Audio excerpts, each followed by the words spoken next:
You read the title of this video correctly. I quit my dream job in behavioral science. Let's talk about it. As some of you will know, I used to work for a company called Ogilvy, and for a long time it was my absolute dream company to work for. And that's because it was founded by one of my heroes in the field of behavioral science, a guy called Rory Sutherland. Someone I admired for a long time. He was in charge of this team, and I really wanted to work for his team and work with him. And so when I got the call after my master's degree to work for Ogilvy Consulting's behavioral science practice, my dream company to work for, I absolutely leapt at the opportunity. And so that's what I've been doing for the last couple of years. I've been working and living my dream, working for this company that I've admired so much and heard about for so long. And honestly, it was a fantastic experience. After a couple years of working there, I have absolutely no regrets about taking the job. I did some amazing things. I got to work directly with Rory Sutherland. I got to organize Nudgestock and even speak at it, which is one of the biggest festivals in behavioral science. It was run by that team at Ogilvy. And to top it all off, during my time at Ogilvy, I even got to debate in the Houses of Parliament here in London, which was an absolutely insane kind of bucket list moment that I'll never forget.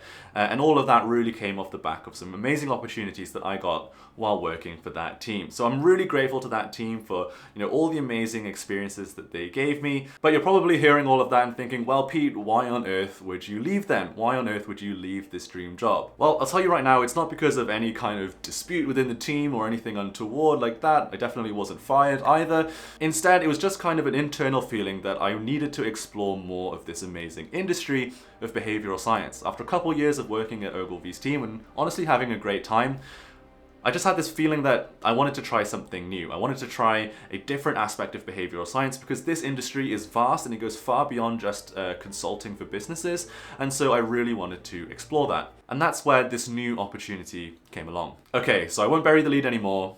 My new title is Senior Auditor of Behavioral Risk at NatWest Bank. Now, that probably means nothing to most of you, so let me do a little bit of explanation as to what this job actually is. So if you're from outside of the UK, you might not have heard of NatWest, so let me explain. The NatWest Group is one of the largest financial institutions, one of the largest banks here in the UK. They have millions of customers, and it just so happens that among all of the large banks here in the UK, they're also one of the most progressive in terms of adopting behavioral science into their company and into this industry. As a behavioral auditor, I'm part of NatWest's internal audit team. What that means is that the internal audit team makes sure that NatWest is complying with a whole bunch of different regulations that are set out by government bodies, namely the Financial Conduct Authority here in the UK. As a behavioral auditor, my job and my team's role within the company is to look at the behavior of customers and staff, but mainly customers, to see if they are engaging in behaviors that are actually not beneficial for them.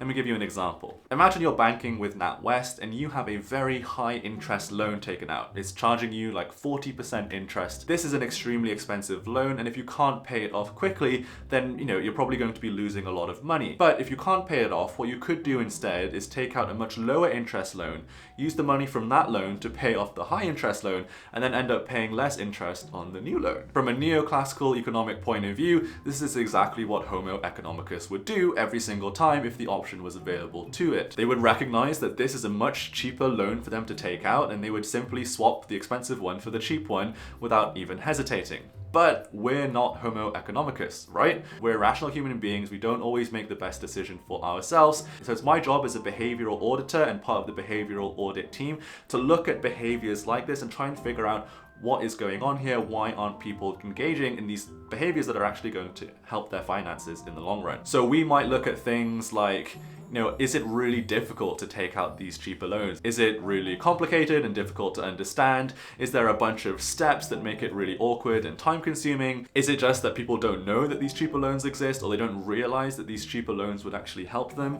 What is really the cause here? And we would do kind of what we call behavioral auditing, or a behavioral diagnosis of this, very strange financial and unbeneficial behavior, and trying to figure out what is going on. In behavioral science, there's a really cool term which is kind of the opposite of nudge, right? Nudging is when you use the choice architecture to nudge people to make decisions that are good for themselves. The opposite of that, when the choice architecture leads people to make decisions that are poor for themselves, we call that sludge. And when it comes to describing the role of my new team, Anti-sludge is a really good way of describing it. We're basically looking for all of these elements of choice architecture within NatWest Bank that maybe aren't working as well as they could be for consumers, and we're trying to address them and flag them to the bank so that they can change them and make the banking experience a lot better for our customers. So I'm really excited to be in this new role. It's a completely different world to my work in consulting at Ogilvy. I'd say Ogilvy is a lot more fast-paced, a lot more creative, a little bit more diverse in the type of work that you do.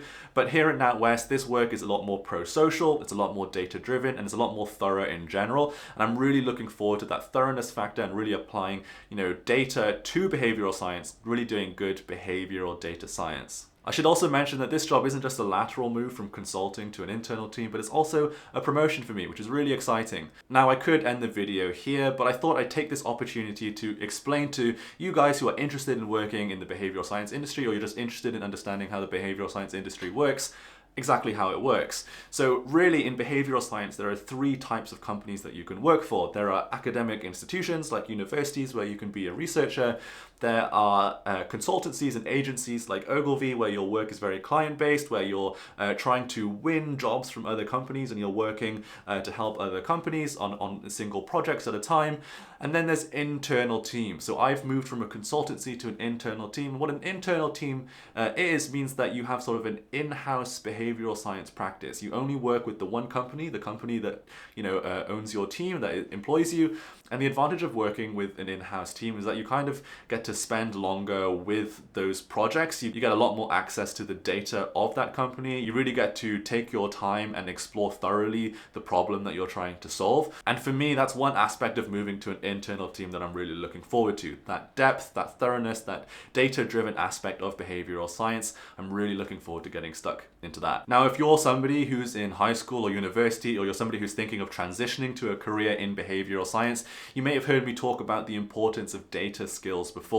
Now, my data skills weren't necessarily a requirement for working at Ogilvy, but these definitely were useful in getting that job. But a job like the one I have now would be completely closed off to me if I didn't have experience with coding languages like R and others. So hopefully my story of being able to transition from working for a consultancy to working to a data-driven internal team like I am now at NatWest could show you the importance of having those data skills and the real value of spending the time to learn how to do coding and learn how to handle these large data sets, because otherwise these types of jobs are just completely closed off to you, and so your chances of sort of getting into the job that you want and sort of working in this industry in a really cool way suddenly narrows down a lot more if you don't have that in your back pocket. So hopefully this career update is really interesting and useful for you guys who are interested in this industry or just interested in my career. If you subscribe to this channel, what you can expect over the next few months are lots of videos targeted at beginners in behavioral science. The plan is to cover every beginner topic in behavioral science. So if you're new to this field, everything that you need to learn about behavioral science, you can find it right here on the Pete Judo YouTube channel. So I hope you guys are looking forward to that. Subscribe if you haven't already,